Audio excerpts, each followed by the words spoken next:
if your toilet is constantly running like this, then you should go catch it. Just kidding. If it's running like that, it's likely a bad flapper. And so this is a replacement flapper. We're gonna take a peek under the hood here. So there's our flapper, the red thing in the middle. And one way to check to see if yours is working properly is to press down on it.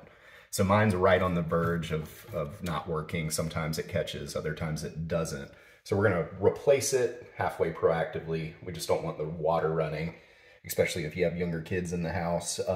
This can, go on for hours without you realizing it and run up your water bill and electric bill if you're on a well. So one of the reasons why this may be broken is likely due to the fact that I use the Clorox tabs. I know a lot of people do not suggest those, but they do keep the toilet really clean. So I am using those now. So the process is really simple. Number one, again, if you think your flapper's messed up, take a ruler, take a whatever, something that you can reach through the water and press down. If the water stops running, whenever you press down on the flapper, you know you indeed have a bad flapper.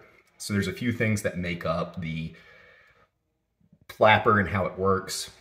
So this, flush handle here connects to this rod. This rod has a chain hanging off of it. And ultimately what we're gonna be replacing is the chain and the flapper itself. There's two different kinds of flappers. There's a 2-inch model, which you're looking at now, and there's a larger 3-inch model. You should measure that or take a peek at it before ordering off of Amazon. I'll put a link in the description to the one that I chose. Again, it's a Fluid Master. Let's go ahead and get started.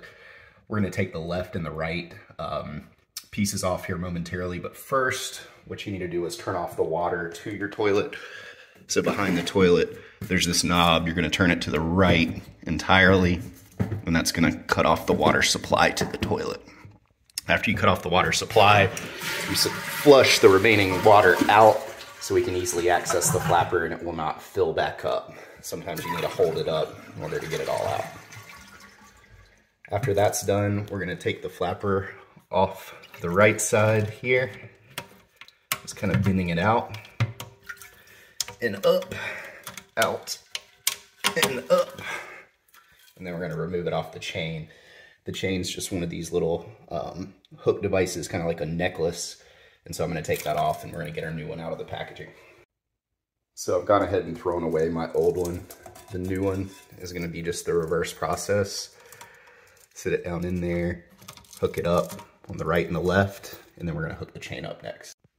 So I had to adjust my chain pretty much. You adjust it on the clip here to a different length, and you can tell now that it hits the perfect, flush level. Turning the water back on. We'll make sure that fills, but that's pretty much the job in a nutshell. Just be sure to adjust your chain if it's too long and not lifting the flapper. You can do that really easily. There's a bottom to it where you link it on the chain itself, and then the top just goes in this eye hole here. All right, everybody, I hope that helps. Should be a $5 fix for any running toilets. The only thing we didn't cover is if your toilet is smoking, then you need to refer to another video. You guys take care.